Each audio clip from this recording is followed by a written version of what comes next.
When Eric Sutton, my charming CEO husband, found out I handed $1 million project to his assistant Vivian Cheney, he figured his 3 months of radio silence had finally broken me. Suddenly, he's all, let's go to Iceland for our honeymoon. Vivian heard and threw a fit, threatened to quit. Classic Eric, who treated her like royalty, freaked out. After 3 days of begging, he bailed on the trip, said it was for work, then handed her my ticket. Later, he shrugged it off. Romance is petty, work comes first. You're my wife, you get it, right? I just stared at Vivian's new post, a couple's selfie, cheek to cheek, hands shaped like a heart. I didn't say a word, just nodded. Eric thought I was finally playing the role, calm, supportive, mature, promised an even better honeymoon when he got back. Too bad I'd already quit, too bad had already signed the divorce papers. We were done. Chapter on day 2 of Eric and Vivian's little honeymoon. I wrapped up my handovers and hit HR to make my resignation official. Not even 10 minutes later, ding, approved by Eric. Of course, guess Mr. Sutton couldn't wait to drop her. At least she knew when to back off. Yeah, sticking around would have just made it messy. Wonder what she's gonna do now. Why do we care? We're out here scraping by on scraps. She's his wife. She could quit and nap for a year, still be loaded. As I packed my stuff, they stared, barely hiding the smug looks. Nothing new. Everyone knew Vivian and I weren't exactly besties, and Eric, my loving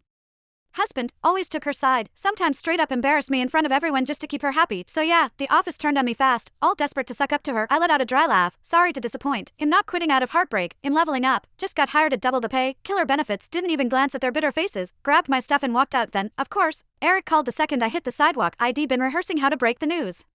But the second I picked up, he goes, I sent you a file, finish it and send it back within an hour. So yeah, he still had no clue I'd quit. I almost laughed, opened the file, it was that same project I'd handed over to Vivian. Classic, she got the credit, I did the work, and when it crashed and burned, I took the hit. At first, I said no, but Eric kept pushing. When I didn't cave, he hit me with his favorite move, silence. Days of it. Even before we got married, my parents drilled it in, relationships need compromise. I didn't want us to fall apart, so I gave in, over and over, thought maybe someday he'd get it, see everything I'd done for him. But this time, just to boost Vivian, he picked a fight and iced me out for 3 whole months. Even when I was in the hospital with a 104 fever, he wouldn't glance my way. All he cared about was ripping that $1 million project I spent a month landing right out of my hands. That's when I finally checked out, for real. Chapter and not at the office, I said, cool as ever. Not at the office. Eric's voice dropped 10 degrees. It's work hours. Haley Henderson, you do realize leaving your post means losing a full day's pay, right? Company policy, I know, but I was just about to say I'd resigned when Vivian's voice slid in, all soft and fake sweet. Eric, if Haley doesn't want to, don't push her. I can handle it. Eric turned syrupy in a blink. A total 180 from how head just snapped at me. No, you were up late last night. You should rest today. Vivian tried to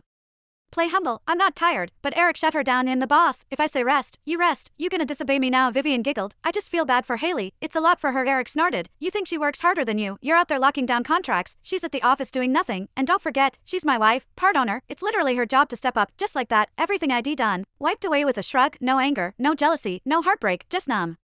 I'd been through it too many times. Eric took my silence as a green light, his voice softening. Haley, you really think I'm just dumping work on you? I'm training you. You're my wife. You should feel more invested in the company. Learn from Vivian. She was up till 4 a.m. last night. I've